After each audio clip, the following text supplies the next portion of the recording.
nuevamente en el libro de Eclesiastés para, sacar este tiempito, 45 minutos de estudio, de reflexión, de abrir la escritura, meditar, pensar un poco en lo que hay allí, ¿no? Entonces abramos nuestras Biblias, hermanos, en el capítulo 4. Hoy es la prédica número 7 para los que están llevando la secuencia. Y les propongo leer desde el versículo 1 hasta el 16. Hoy no vamos a llegar hasta el 16, pero leámoslo hasta ahí para tener la idea completa.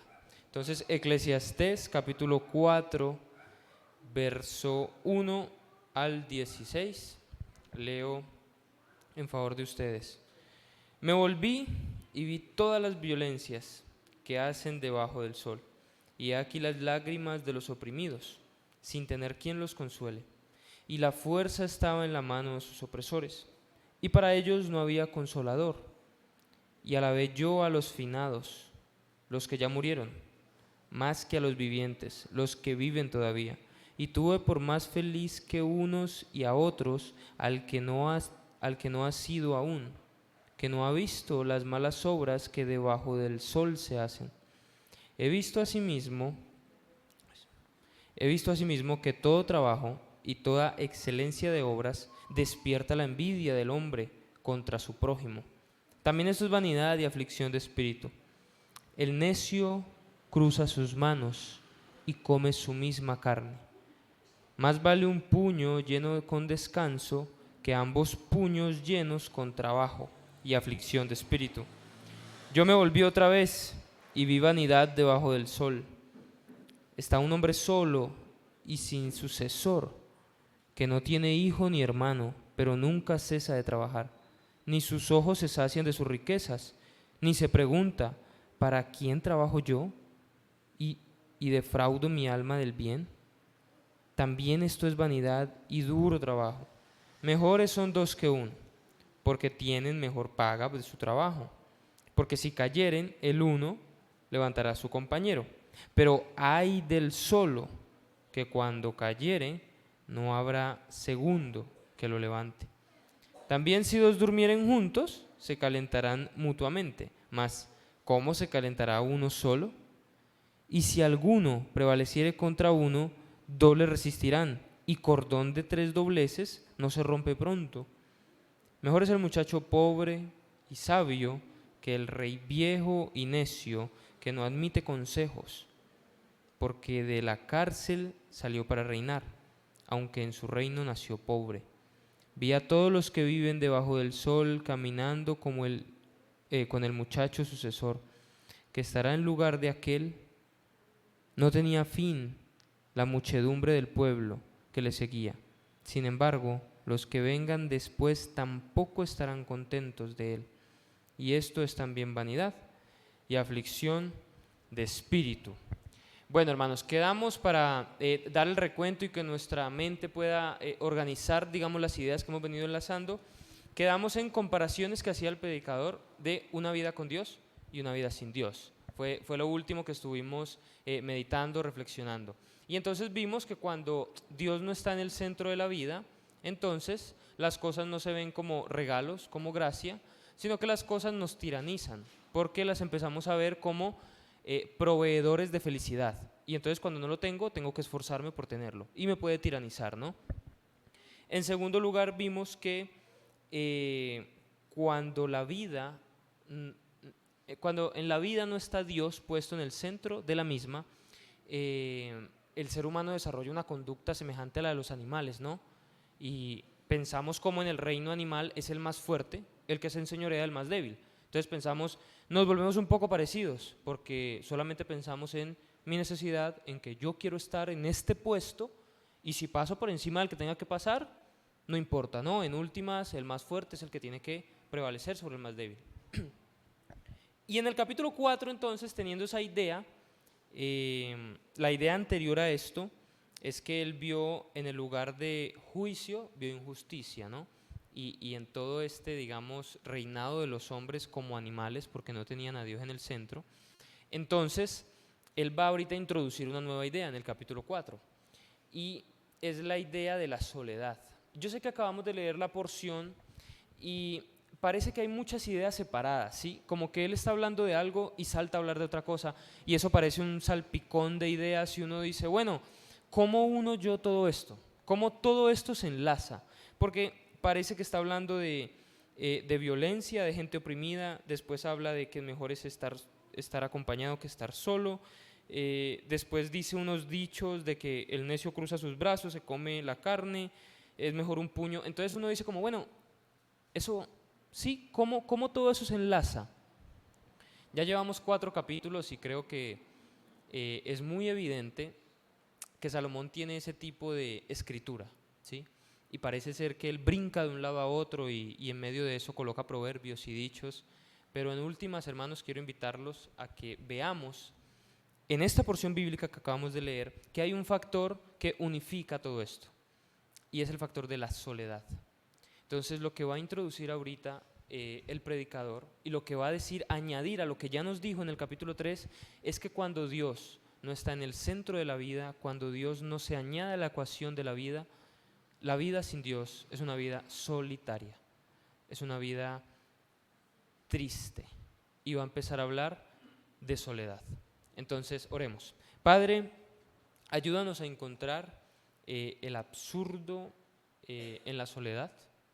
Ayúdanos a encontrar esto que encontró Salomón cuando empezó a considerar la vida sin ti y pensó en la soledad. Ayúdanos a ver tal vez diferentes causas de la misma. Ayúdanos a meditar, profundizar los momentos en los que nos hemos sentido solos, porque sí somos tus hijos y hay muchas promesas para nosotros en cuanto a la soledad. Pero es cierto que somos tentados con eso muchas veces. Muchas veces nos sentimos solos, dejados, desamparados, pero no descansa, no duerme el que nos guarda, que eres tú, y prometes estar con nosotros. Ayúdanos a ver lo absurda que es la vida allá afuera, la vida en la cual tú no estás, la vida en el corazón de quien no te tiene, como es de vacío, de solitario, y a nosotros que ya te tenemos, pero a veces el pensamiento de la soledad abruma o acecha nuestra mente, nuestro corazón. Ayúdanos a aferrarnos de lo que dice tu palabra, y utiliza a Salomón para eso. No sé si algún corazón aquí de los presentes necesita el abrazo tuyo porque de pronto se siente en soledad, que tu palabra sea de bendición, no solamente para ese hermano o hermana, sino para todos nosotros de alguna manera. Sí, aplica tu palabra, por favor. En el nombre de tu Hijo oramos. Amén. Entonces, hermanos, quisiera que viéramos la soledad como el factor unificador de todas las ideas. Y en primer lugar voy a darles un barniz rápidamente por el capítulo. Del versículo 1 al 3 vamos a ver la soledad del oprimido. No, está bien, puedes seguir ahí en eso. Vamos a ver la soledad del oprimido, del versículo 1 al 3. Por ejemplo, vean el versículo 1. Me volví y vi todas las violencias que se hacen debajo del sol, y he aquí las lágrimas de los oprimidos, sin tener quien los consuele. Personas que están en opresión. Y vamos a ver que el texto habla de personas que han sido puestos en soledad por el pecado de otras personas, llámese corrupción, llámese injusticia, etcétera, etcétera. Vamos a evaluar eso más adelante. Y personas que han sido puestas en estado de soledad por su propio pecado. Después del verso 4 hasta el 6, él introduce un contraste, porque entonces nos va a empezar a hablar de la soledad del hombre exitoso. ¿Sí? Fíjense, verso 4. He visto asimismo que todo trabajo y toda excelencia de obras despierta la envidia. Entonces ya habló de, está solo el oprimido, ¿sí? El que está siendo oprimido, sea por una opresión impuesta por otro, por su mismo pecado, está solo. Pero también está solo el exitoso, también está solo el que tiene éxito en su trabajo. Lo define como toda excelencia en obras, despierta envidia. Y está solo porque como le va bien, entonces genera envidia en los demás y se aísla. En adelante, en versículo 7, va a empezar a hablar entonces de la soledad del rico, ¿sí? Y del versículo 13 hasta el 16 va a hablar de la soledad del rey. Cuando dice, por ejemplo, verso 13, mejor es el muchacho pobre y sabio que el rey viejo y necio que no admite consejos. Y va a empezar a hablar de diferentes aspectos, pero quiero una vez más resaltar la soledad como presente en todos estos, ¿sí? Y entonces, en primer lugar, ahora sí podemos avanzar en la diapositiva, tenemos la soledad de los oprimidos. Luego me fijé en tanta opresión que hay debajo del sol y vi llorar a los oprimidos y no había quien los consolara. Fíjense que cuando estaba leyendo ese versículo 1, hay un factor que salta a la vista y llamó supremamente mi atención. Y es que Salomón está ahorita parado a la orilla del camino y está viendo y dice, luego me fijé en tanta opresión que hay. Está hablando de las personas en situación de soledad puesta puede ser por un sistema corrupto, puede ser por desigualdad, puede ser por la misma injusticia que hace parte de la vida, como estuvimos viendo, la vida no es un juez justo. Pero entonces, el que está viendo y rasgándose las vestiduras por esta situación, ¿quién es? Es Salomón, ¿sí? Él es el que está viendo y dice, yo vi la opresión debajo del sol y vi llorar a los oprimidos y no había quien los calmara. Y un momento allí, ¿acaso el que está escandalizándose por esto y rasgándose las vestiduras no es Salomón el rey? ¿Salomón el que tenía un montón de riquezas? ¿Salomón el que estaba en la comodidad de su palacio? ¿Salomón el que tenía todo cuanto quería? ¿Salomón que no hubo otro como él en sabiduría ni en dinero? ¿Que su reinado fue todopoderoso? ¿Acaso esto no lo está diciendo desde un templo? Entonces creo que lo primero que saltaba a mi vista es como, Salomón, ya va, ¿sí? O sea, deja el show. ¿Cómo es que te estás rasgando las vestiduras por la injusticia, pero en tus manos está todo para ayudar y no lo haces? ¿Sí? Y claro, no quiero poner aquí a Salomón para que todo lo señalemos y, uy, claro, Salomón, qué feo. Sino que lo primero que despertó esto en mí fue qué parecido es su actitud con nosotros. ¿Qué parecido reaccionó él ante la opresión como reacciono yo o como reaccionamos nosotros? Porque vemos muchas veces la opresión, vemos muchas veces personas en situaciones difíciles y hermanos, simplemente basta con salir a la calle, uno va camino al trabajo, uno va en su vehículo, lo que sea, un semáforo, uno ve al día unas 5 o 10 historias de personas pasándolas muy mal en este momento. Uno se sube al mío, escucha 3 o 4 historias de personas que lo pasan muy mal.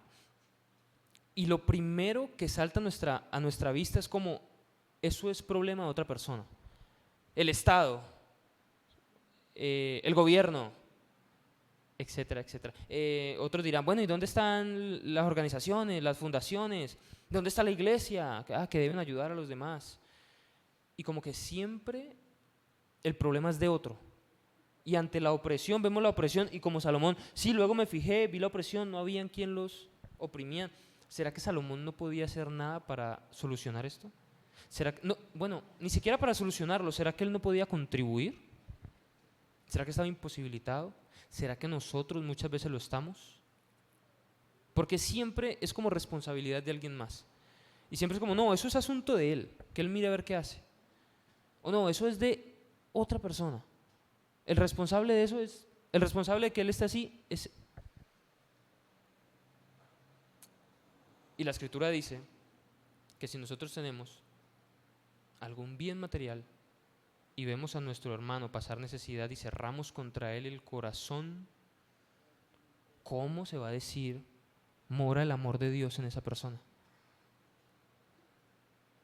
Pero a veces nuestra situación es tan parecida a esto. Y muchas veces sí podemos ayudar de alguna manera, pero cerramos el corazón pensando que la responsabilidad es de otros. y esto, y lo otro, y lo otro, y lo otro. Y nos encontramos en situaciones muy parecidas como la de Salomón, a la vista del camino, pudiendo involucrarse pero no haciéndolo. Y excusas para no hacerlo pueden haber un montón. Pero la invitación, mis hermanos, creo que ni siquiera es muchas veces, sí, o sea, el factor económico está allí, porque como dice la Escritura, ¿no? Si nosotros tenemos algún bien material, sea lo que sea, poco o mucho, debe ponerse a disposición. Pero muchas veces es que ni siquiera vemos a estas personas como personas. Sí, a veces ni siquiera se les ve así. A veces ni siquiera se les ve como lo que son. A veces ni se les mira. A veces ni se les saluda, nada. Y muchas veces lo que necesitan es simplemente eso. De verdad. Entonces, está viendo, en primer lugar, la soledad del oprimido. Y la invitación que nos da a nosotros es no tomar una actitud de es problema de alguien más, de que otro lo haga, ¿sí? O no, es que eso es fulanito o fulanita que no hace bien su trabajo, sino ver cómo nosotros podemos ayudar en eso. Y dice que incluso seguía allí Salomón y entonces dice, alabé yo es decir, a los muertos, a los finados, los que ya murieron, más que a los que viven todavía. Perdón, más que a los que viven, los que ya murieron, más que a los que viven todavía. Y tuve más feliz que unos y otros a los que no han sido aún. Es decir, ni siquiera los que han nacido porque no ven toda la maldad que ha pasado en el mundo. Y entonces sigue este hombre desde su posición de rey, viendo la opresión del mundo y rasgándose totalmente las vestiduras. Y la invitación que el Señor me llevaba a pensar o a meditar en estos pasajes es que la persona que está en opresión, hermanos, puesta por la injusticia que hay en esta vida, debe recordar, en primer lugar, y si en esta noche tenemos entre nosotros amigos que no han depositado su fe en el Señor, es que el único que puede llenar la soledad que tienen es Jesucristo. Porque la soledad que hay en el corazón del hombre tiene el tamaño de Jesucristo. No se puede llenar con nada más, solo con Él. Y la invitación es a que le aceptes y puedas dar solución a la soledad que atormenta tu mente. Pero si ya Jesús o si ya Dios está en la escena de esto, debemos recordar que nunca está solo el que solo tiene a Dios. Y es la conclusión con la que quería terminar este versículo 3. ¿Podemos avanzar, por favor? El Señor ha prometido estar con nosotros, cualquiera sea nuestra situación, hermanos. Y siempre va a cumplir su palabra. Y siempre lo va a estar. Y siempre vamos a sentir su respaldo. Y siempre va a cumplir a lo que dice. Y podemos estar seguros, confiados, de que nunca está solo el que solo tiene a Dios. Pero entonces, en segundo lugar, versículo 4 en adelante, como dijimos al principio, él va a marcar un contraste, y es un contraste porque entonces uno pensaría, bueno, el que está en opresión está solo porque está en opresión, ¿no? Pero entonces en su contraparte, el exitoso no debería estar solo, ¿no? Sino el que está en opresión. Pero entonces él marca un contraste y dice, no, el exitoso también padece de soledad. Y dice, verso 4, he visto asimismo que todo trabajo y toda excelencia de obras despierta la envidia del hombre contra su prójimo. También esto es vanidad y aflicción de espíritu. Esta versión lo dice, vi además que tanto el afán como el éxito en la vida despiertan envidias. Entonces nos muestra la otra cara de la moneda y nos dice, el hombre exitoso también sufre de soledad, porque lo que él tiene despierta en los otros envidia. Y es muy interesante cómo la Real Academia define la envidia, lo define como tristeza por el bien del otro. Y dice el predicador, es absurdo eso. Incluso eso es absurdo. Es absurdo que a mí me dé tristeza que a otro le vaya bien. Pero entonces las personas que son exitosas en la vida tienden a verse obligadas a tener un estilo de vida solitario, un estilo de vida en el que se aíslan y entonces se encapsulan, ¿sí?, en su burbuja, porque tal vez la envidia, la traición ha llegado tantas veces a sus vidas que piensan, ¿no?, que es lo mejor o la mejor opción que pueden tener. Entonces es la segunda persona que presenta aquí el predicador, no solamente el oprimido, sino también el exitoso. Y dice, el exitoso también puede llegar a padecer de soledad. Y en versículos 5 al 6, el predicador introduce unos versículos de equilibrio. ¿Podemos avanzar, hermanito, por favor? Son notas o versículos de equilibrio. El primero es el versículo 5, dice, el necio cruza sus manos y come su misma carne. Y bueno, es un dicho un poco enredado para nosotros, pero es una nota de equilibrio tanto para el necio como para el exitoso. ¿Sí me explico? O sea, ya vimos que puede haber soledad para el que está en opresión y ya vimos que puede haber soledad para el que está en éxito. Y entonces versículo 5 y 6 van a ser notas de equilibrio tanto como para el que está en opresión como para el que está en éxito y también padece de soledad. Y lo que está diciendo aquí, verso número 5, es una nota de equilibrio para el que está en opresión y dice, el necio cruza sus manos y come su misma carne. Lo que está diciendo en otras palabras es, cuídate, o sea, si es verdad que hay injusticia, si es verdad que hay personas en opresión en ese momento pasando momentos muy malos, pero cuídate que ese momento malo por el que estás pasando de opresión no sea porque te quedaste cruzado de brazos esperando a que todo el mundo te dé todo. ¿Sí? No sea que estés pasando por ese momento de opresión por tu pereza. ¿Sí? Porque dice, el necio se cruza de brazos y termina ¿qué? Comiendo su misma carne. Entonces es una nota de equilibrio para el que está en opresión. Y le está diciendo, sí, es verdad que hay injusticia, sí, es verdad que muchas personas por la maldad en el mundo sufren de opresión, pero cuidado que esa opresión no sea por tu negligencia, por tu pereza, porque te cruzaste de brazos esperando a que todo el mundo me dé todo. Sí, y entonces esperando de no, el creyente, el Señor ha dicho que nada le faltará porque el Señor cuida a los pájaros, entonces no hagamos nada porque todo nos viene del cielo. Sí, o no, vivimos por fe y entonces vivir por fe es que yo espero que el Señor de alguna manera me provea sí o sí. Él está diciendo, cuidado con eso, cuidado con pensar de esa manera. Que no sea que estés en la situación que estés por tu pereza. Porque es que en el grupo de los oprimidos, mis hermanos, hay ambos.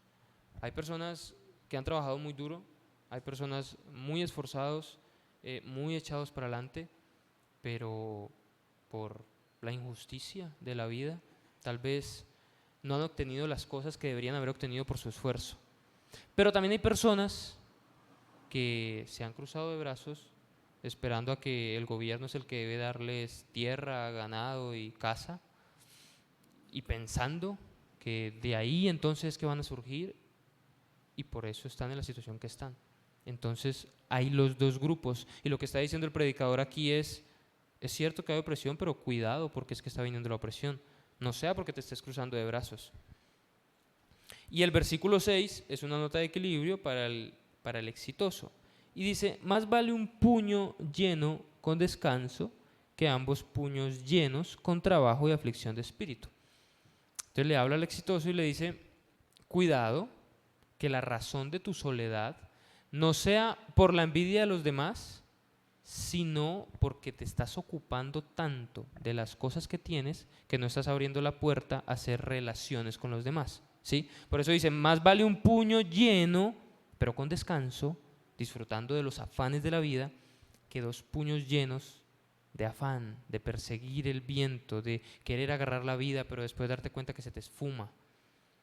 Entonces, no sea que tu soledad en realidad no sea por la envidia, sino porque estás lleno de un montón de cosas y no estás abriendo puerta a los demás. Entonces, fíjense que son notas para ambos grupos, tanto los que están en opresión como los que están en el éxito, que los dos experimentan soledad. Y de ahora en adelante quisiera, bueno, empezar a ver algunas pautas que deja el texto para ambos grupos acerca de cómo enfrentar ambas situaciones, ¿no? Tanto la soledad por opresión como soledad por el éxito. Entonces podemos avanzar, hermanos. Entonces, si estamos experimentando soledad como oprimidos, debemos en primer lugar recordar lo que dice el predicador, revisar que no estés en esa condición por pereza relacional. ¿Y a qué llamo pereza relacional? A veces, hermanos, nos hemos comido la idea de que debemos estar solos, ¿sí? Y nos han vendido esa idea y tal vez se ha anidado en nuestra mente y no cultivamos espacios para relacionarnos con los demás. Y se nos olvida que Jesús se relacionó, que Jesús pasó tiempo con sus discípulos, que la forma que Él decidió para hacer los 12 hombres que, como dice en el libro de Hechos, trastornaron el mundo, fue pasando tiempo con ellos. ¿Sí? Él pudo hacerlo de muchísimas maneras y de hecho en aquel entonces la manera que tenían de hacer discípulos era muy diferente a la manera que él usó, porque habían escuelas de pensamientos, ¿no? Y habían escuelas incluso escuelas de profetas para aquel entonces. Pero la manera que él utilizó no fue fundar una escuela y vengan aquí martes, miércoles, jueves y yo les doy clase de tal hora a tal hora. La forma que él utilizó fue: deja de pescar allí, sígueme y yo te haré pescador de hombres. Lo que iba a hacer a Pedro pescador de hombres era estar con Jesús, una relación con Él. Yo te haré, o sea, Jesús iba a hacer a Pedro un pescador de hombres, no un pensum académico, no cualquier otra cosa. Relación con Jesús. Jesús fue relacional con sus discípulos, pasó tiempo con ellos.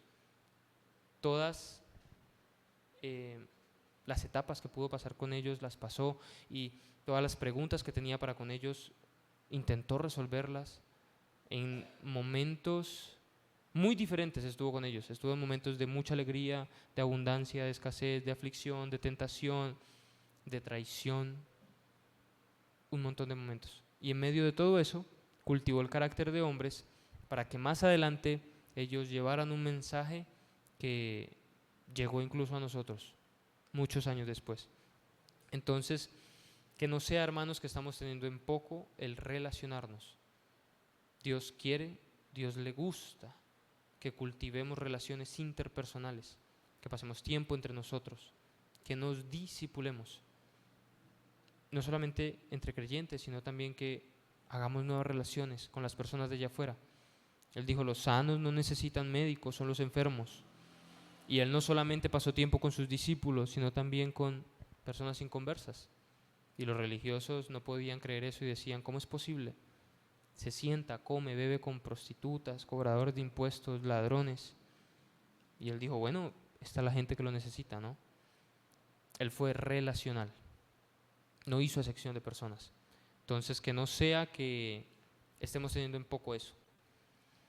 Recuerda que Dios es tu ayuda y tu defensor, que así estemos solos, oprimidos, así te haya dejado padre, madre, Él te levantará, porque no estás solo, el que solo tiene a Dios. Y no entres en la cueva de la autocompasión y permite que otros entren en tu vida. La persona que está en soledad por opresión tiende a tener la tentación de entrar en esa cueva de la autocompasión y entonces empezar a decir, pobrecito de mí, nadie me quiere, todos me odian, y entonces me encierro, ¿no? Me encapsulo porque no, pobrecito yo y las cosas por las que he pasado, y se tiene esa tentación de autocompadecerse. Pero entonces cuidado con caer en eso y en lugar mostrémonos débiles, mostrémonos como lo que somos, personas que pasan por momentos difíciles, necesitamos ayuda, involucremos personas en nuestra vida. Y puse allí esto de conéctate, haciendo alusión a que cultivemos relaciones interpersonales, pero también hablando de, fíjense que teníamos un tiempo nosotros, durante el tiempo que estuve allí en el instituto, había un tiempo todos los jueves, y era de 7 de la noche a 9 de la noche, 7 a 9. Se llamaba así, conéctate. Y era un tiempo donde uno sí o sí tenía que ir y pasar tiempo con un profesor que te designaban y tenías que hablar con él. Resulta que muchas veces eso no es tan apetecido. Muchas veces uno no quiere ir y hablar con esa persona, ¿sí? Y son todos los jueves, quieras o no. Pero en esos espacios el Señor derramó mucha bendición. Y sé que fue, no solamente para mí, sino para todos mis compañeros, mucha bendición esos tiempos. De ir y, no sé si utilizar la palabra obligarse, no, no es la palabra. Creerle al Señor. Creerle al Señor porque si Él ha dicho que es de bendición para el hombre estar en compañía, y si Él ha dicho que es de bendición compartir las cargas, yo le creo y aunque no quiera, voy y lo hago. Él cumple su palabra y trae ánimo, trae motivación al corazón, a personas que están pasando por soledad, a cualquiera que sea nuestro caso. Conectémonos entre nosotros. Y si por el otro lado estamos experimentando soledad por éxito, debemos revisar que no estés en esa condición por esforzarte más en las cosas que en las personas, ¿sí? O sea, debes empezar a ver si en realidad la soledad que experimentas es porque hay envidia en el corazón de quienes te rodean, y entonces las personas que te rodean son esas que sueltan comentarios como, oh, eso que consiguió, quién sabe qué torcido hizo, o no, pues claro, eso, si yo tuviera todas las oportunidades que él tuvo, yo también llegaría.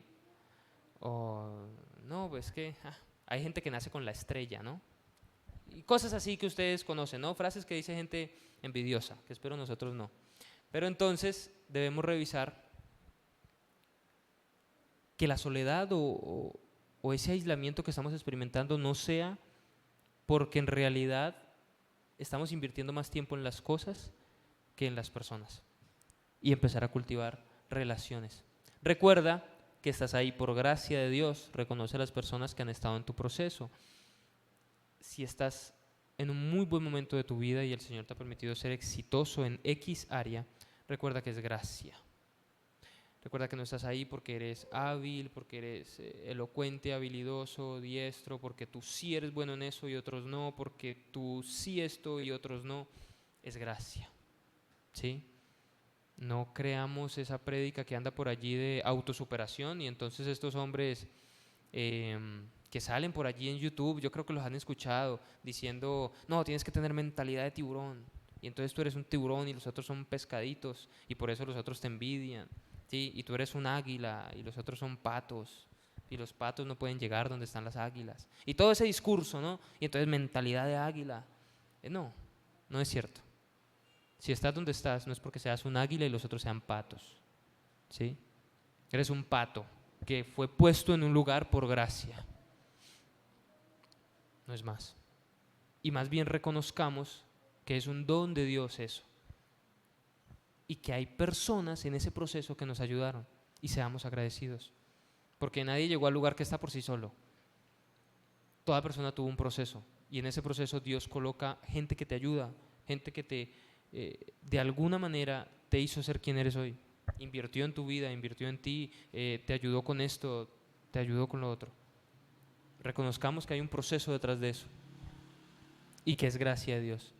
Y no lleves tu ego a la cima creyendo que estás por encima de los demás. Entonces, no somos ni tiburones, ni águilas, ni nada de eso, ¿sí? Somos igual a todos los demás. Y si tenemos algo de éxito es por la gracia del Señor. Ahora, ¿qué podemos hacer desde la otra orilla?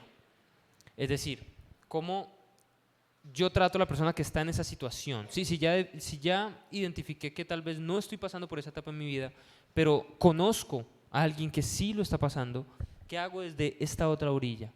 Entonces, frente al oprimido, no lo abandones. Consuélalo, comparte con él lo que tienes y lo que eres. Como vimos, no cerremos hacia él el corazón, ¿sí? Santiago dice, si ves a tu hermano pasando necesidad y le dices, vete a tu casa, yo voy a estar orando por ti, pero no le das lo que necesita, ¿le va a servir eso de algo? Y empieza a reflexionar con esos hermanos, a decir, En realidad la fe tiene que verse respaldada por las obras. Y entonces llega a la iglesia alguien bien vestido y lo tratamos bien, pero al que está mal vestido lo tratamos mal. Eso no es acepción de personas. Y empieza a reflexionar con los hermanos allí en la carta de Santiago. Entonces compartamos, ¿sí? No solamente lo que tenemos, sino lo que somos. Lo que dije, a veces hermanos están pasando por una situación difícil y solamente necesitan un tiempo para salir, hablar, escucharles, compartir con ellos un café, lo que sea, y ya, y ayuda muchísimo. Ahora, frente al exitoso, no lo envidies. Nuestro llamado, mis hermanos, no es a tener tristeza de lo bien que le va al otro. Más bien la Biblia nos insta a reír con el que ríe y llorar con el que llora.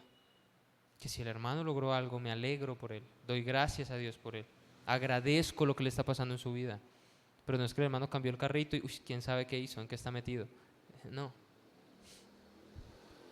No lo envidies, alégrate con sus triunfos, hónralo y busca estar cerca de él para aprender. En este último, debo decir que personalmente el Señor habló muchísimo a mi vida, porque hay personas de las que tal vez están puestos en lugar de autoridad, tal vez el Señor ha dado gracia a ellos, los ha puesto en lugares de éxito en la vida, y uno muchas veces cierra el corazón para aprender algo de ellos. Porque uno ve sus vidas y dice, no, pues, ¿qué puedo aprender? ¿Sí? Y digo que tocó mucho mi corazón porque pensaba en mi jefe. Mi jefe es inconverso, ¿sí? El gerente de la tienda donde trabajo, él es inconverso. Sí, está lejos, muy lejos del Señor. Y me cuesta verlo como alguien que me puede enseñar algo, ¿sí? Porque lo que escucho de él, lo que veo que hace, lo que a veces piensa, lo que dice, son cosas que digo como, bueno, ¿quién me puede enseñar? Pero cuando entonces empecé a estudiar esto y dije, ¿por qué no lo honra? Él está puesto en el lugar que está por gracia, aunque él no lo sepa, pero él está puesto en el lugar que está por gracia. Dios pone y quita rey, Dios pone y quita jefes, ¿sí? ¿Por qué no lo honra y empieza a ver cosas que puede aprender incluso de él? Y empecé a hacer el ejercicio y me di cuenta que es muy buen administrador. Y me di cuenta que tiene mucho de sentido de pertenencia por la empresa. Y que si él le puede ahorrar una servilleta a KFC, se la ahorra. Y que los demás dicen, pero KFC tiene mucha plata, ¿usted qué le va a estar reduciendo costos? Pero él reduce costos y administra muy bien. Y he empezado a ver cosas que digo, ve, chévere, se puede aprender. Entonces, hermanos, se puede aprender. Es más bien un asunto de nuestro corazón. No cerremos la puerta a eso. Y hablando de, ya para terminar la última idea, el problema universal de la soledad, hermanos, y todo esto que hemos leído ahorita, la soledad de tanto el oprimido como el que está en éxito, y las diferentes causas de esto, es un problema que radica, mis hermanos, desde el huerto del Edén. ¿Sí? No sé si han pensado en que cuando el hombre está en el huerto del Edén, en medio de la creación de Dios, la creación perfecta de Dios, que Dios había visto y dice, es bueno en gran manera. La única cosa que Dios dice que no es bueno es la soledad. Porque Él ve al hombre nombrando a los animales y Él dice, no es bueno que el hombre esté solo. Y eso, mis hermanos, es una verdad profundísima. Porque en ese momento el hombre no estaba solo, el hombre estaba con Dios. ¿Cómo es que está con Dios si Dios dice está solo? Si Dios lo llena todo. Y la compañía de Dios es plena, completa. Es Dios. Pero Dios lo ve y dice, está solo. Hay que hacerle su compañera. Y hace a Eva, y entonces el hombre ve a Eva y dice, esto sí. Porque entre los animales no se encontró. Entonces él dice, esto sí. Es hueso de mis huesos, carne de mi carne. Y se construye esta primera institución para solucionar el problema de la soledad. No es bueno, mis hermanos, estar solo. No creamos que somos lobos solitarios, llaneros solitarios. No, no lo somos. Estamos hechos para depender los unos de los otros. Y noten que la primer institución que se ve afectada cuando se cae es esa unión, el matrimonio. Porque llega la caída y entonces el hombre empieza a decir, la mujer que me diste. Es decir, esa que me diste me metió en esto. Es la causa de mi desgracia. Esa mujer que tú me diste es la que me tiene a mí en esto. Entonces fíjense que la primera relación que se ve afectada es la de el matrimonio y la relación con Dios. Por eso de ahí en adelante el hombre empieza a tener relaciones rotas. Y no solamente se ve afectada la relación matrimonial, sino también ahorita la relación entre hermanos, porque después de eso nace Caín y Abel, y uno siente envidia, lo vimos ahorita, ¿no? La envidia del que le va bien. Entonces Caín siente envidia de Abel, anida ese pensamiento, ese sentimiento en su mente y corazón, y eso lo lleva a matarlo. Y de ahí el ser humano empieza a cultivar relaciones rotas, relaciones que no le llenan. Y es lo que nosotros, mis hermanos, debemos examinar en nuestro corazón. Los vacíos, la soledad que a veces sentimos, hermanos, solamente puede ser llena por Dios. El ser humano solamente puede ser satisfecho en su totalidad por Dios. El problema es que nosotros a veces en ese vacío, en esa necesidad, ponemos otras cosas. Y entonces no, lo que me va a satisfacer a mí es mi trabajo, lo que me va a satisfacer a mí es el dinero que pueda conseguir, las cosas que tenga, lo que me va a satisfacer a mí es mis hijos, mi esposa, lo que sea, el ministerio, cualquier cosa. Y resulta que ninguna otra cosa te va a llenar, solamente Dios. Hablando de este problema a través del profeta Jeremías, Dios acusó eso del pueblo. Y él dijo, mi pueblo es un pueblo que teniendo una fuente de agua viva, cava para sí cisternas rotas que no retienen agua. Y lo que está comparando es eso, ellos me tienen a mí, Dios, que es una fuente de agua viva, y se hacen cisternas, es decir, como aljibes que no retienen agua. ¿Quién, si tiene en su finca una fuente de agua viva, un nacimiento de agua, hace un aljibe? Nadie, es necio, es tonto. Entonces Dios dice lo mismo, es necio que teniéndome a mí, usted vaya a buscar a una cisterna rota. Es necio que teniéndome a mí, usted busque llenarse con sus hijos, su matrimonio, su trabajo, su ministerio, su etcétera, etcétera, etcétera. Entonces este problema, mis hermanos, es porque en Edén hubo una ruptura de relaciones entre las instituciones que Dios había fundado, pero principalmente con Dios. Entonces, si estás aquí escuchando y todavía no le conoces, la invitación primero es a que restablezcas la comunión con Dios, porque eso es lo único que va a ayudar a solucionar tu problema de soledad. Y si ya somos creyentes, mis hermanos, ¿a quién vamos a decidir creer? Porque Dios dijo, estaré con vosotros todos los días de la vida. Y Jesús se fue, pero dijo, espérenme aquí, no se vayan, porque yo les voy a enviar otro consolador. No los voy a dejar solos, no van a quedar solos. Y sí, tienen una gran tarea por hacer, pero antes de irse a esa tarea le dijo a los discípulos, esperen aquí en Jerusalén hasta que llegue el próximo consolador. Puso el Espíritu Santo en nosotros, ahora mora en nosotros a través de la fe, y si hemos creído en Jesucristo somos sellados con Él. No estamos solos, tenemos su guía, su amparo, su dirección. Oremos.